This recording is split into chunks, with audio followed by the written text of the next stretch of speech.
Hi there, everyone. Wednesday, February 24th. Let's talk hockey. First, let's talk about yesterday, which was Tuesday, February 23rd.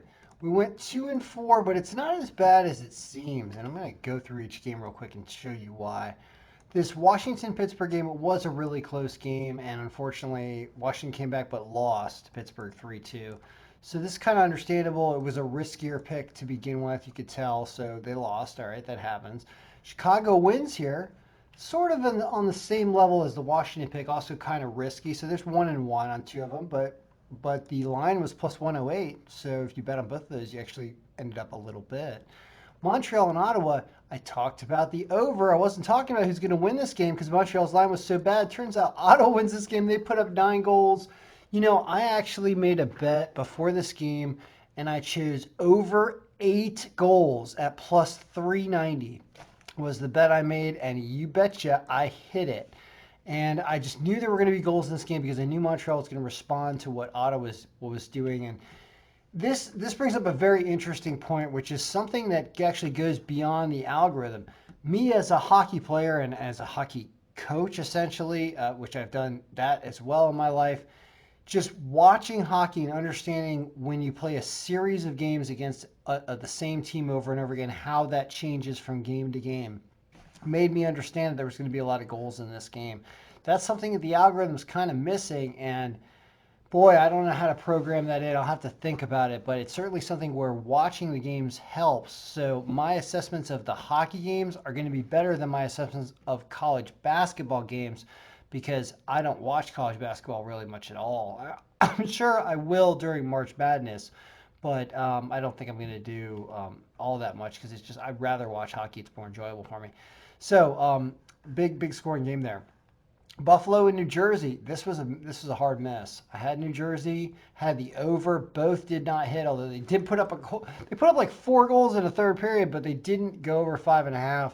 So that's a loss all around. That one hurts. But Buffalo, you should never be betting overs in Buffalo games. It's just like they don't score goals. Nashville and Detroit, this was awesome. So this was the lowest projected score game, and I actually took an under 4 in this game, and of course I hit it. This game was 2-0.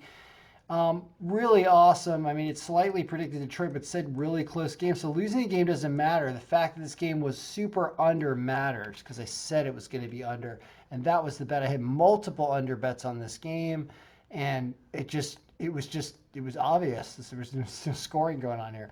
So Edmonton comes back and manages to win after dropping down 3-0, I think, to Vancouver. Good for them. Showed they were the better team. So you do hit them on the money line. You don't hit them on the goal line, but you hit them on the money line. So interesting day. That's why I said it didn't feel like a bad day at 2-4 because of the overs and unders that I talked about. Now let's talk about tomorrow being Wednesday the 4th. This is my first look at this. All the goalies are going to be unconfirmed right now. So we're just kind of going through the motions. Do we have anything of interest at this hour? Well, Dallas should lose to Florida 4-2-ish. Who haven't played decent, but Florida's got a really strong offense, and they'll probably win again. They're a pretty good team. So that's not a bad line for them. All right. It's not perfect. I mean, this isn't a great all around because they are minus 125 and they just beat them. They're playing again, but it's an okay pick. Next, Carol, this is going to be a good game. I'm starting to like overs more in this game. This is saying 6.6 goals. Reimer versus Vasilevsky, probably. They're good goalies, but these teams love to score. It's really interesting to see what that over-under actually is. It's at 6 or 6. It's very tough. Vegas is getting wise to this. A fun game to watch. Notice it likes Carolina. It thinks Carolina's a better team right now with Reimer in net and with their offense and everything. So you take them at 126, but you don't throw them on a parlay or something because it's going to win only half the time. But it's getting 126, so that's why it's worthy of a bet half the time because it's going to win half the time or more. That's what the algorithm says. It's not going to win every time. It's going to win more than half the time. So that's an interesting pick to do just straight along. Rangers in Philadelphia. Here it likes Philadelphia by a goal. This is back in Philly. The line is consistent with this, but Philly's not playing all that well. It's a tougher game. I can see how you look at the power percentage. See how Carolina is such a better team at 71% than Philly. So it's kind of like putting on your money on Philly here. This is more of a toss-up game because these teams are weak. Do they have the ability to put up an over here? It says 6.2 goals. I bet you the over is 5.5. Rangers, Philly is 5.5. That's a good over in that situation because they're going to slug it out and the goaltending is not great. So I like the over there. Calgary and Toronto I'm not a fan of either of these teams right now actually. But Toronto supposedly is really good. And Calgary's okay. When I say really good, they're only at 55% in our rating. If they're playing Hutchinson as opposed to their other goalie, was it Anderson or somebody? The other goalie for Toronto is Frederick Anderson, who's really good.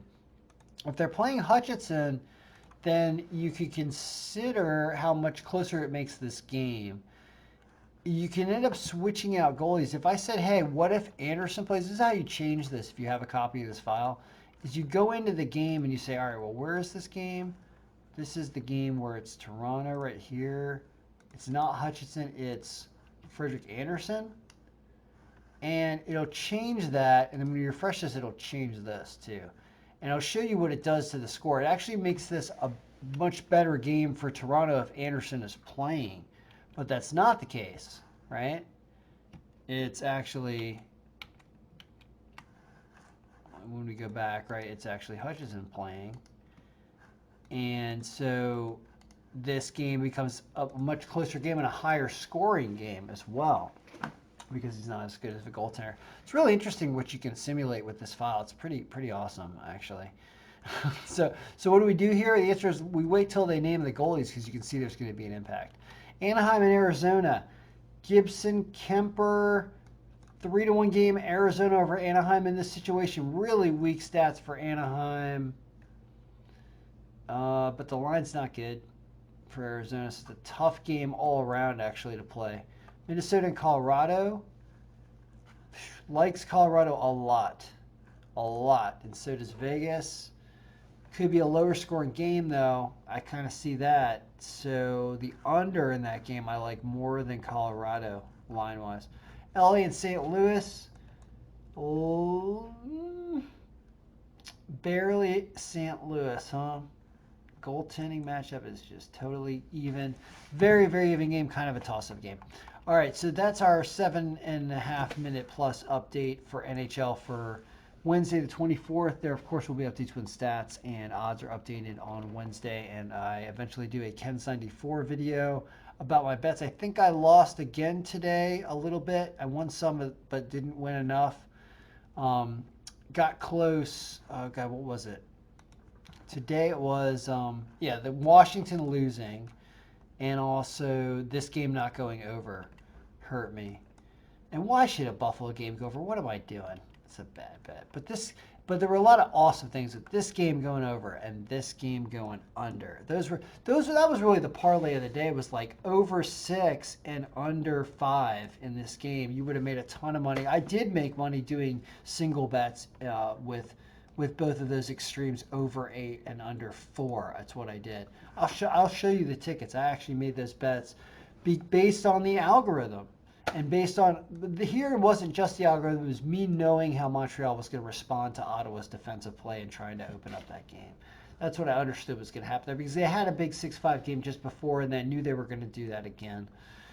Anyway, all right, guys, good luck, everybody. May all of your picks be winning. If you do one thing tomorrow and you don't get my update and you're just watching a video, I would say the pick of the day tomorrow. Pick of the day tomorrow. Well, mathematically, you can look at projected scores because we've been hitting that. We did great with that yesterday. Our overs were probably pretty good and our unders were good. So, we don't have a lot of super low scoring games other than this game. But what did I just say? There was one I really liked in here, which was Rangers and Philly being over 5.5. And the reason for that is the weaker goaltending potential and it's already predicting over 6 goals, and you just expect, because it's 5.5 there. Yeah. You expect more than a few goals. You expect some action going on in this game. And I kind of like that a lot. I don't usually like making the pick of the day and over under because their impacts, but I like that a lot. Is there any team winner that's really screaming out they're going to win the game? This Colorado game actually looks really good, but it's minus 186. That's trouble. Is there anything with good odds? I mean, they should have a margin of victory in here, but you see how really just there's a large disparity here in this game. And I think that's why Florida came back and won last time against Dallas, and they have the potential to go and win again. So Florida is probably a very strong pick as an early game there. And I want to watch this game. These are two excellent teams. I love looking. I mean, let's expand out the adjusted power to kind of understand the strength of these teams, right? Like, look at who's super strong. And I really want to remove the subtotals. So let's remove the subtotal real quick. And now, and this may be easier to read going forward. I could actually do this going forward if you guys like this better. So you can see how strong these two teams are, stronger than everybody else playing today, according to our adjusted power percentage. And then you've got a Toronto team that's pretty strong, and a Colorado team that's fairly strong, and a St. Louis team that's pretty strong deceptively down there, I feel like, and how weak these teams are. So when you see this disparity, how can you not take Florida at minus 125? It seems like a really good pick, doesn't it? So there you go. All right, good luck, everybody. May all of your picks be doing just the best, not more than the best that they can do. May all your picks just freaking win, every single one of them. Good luck.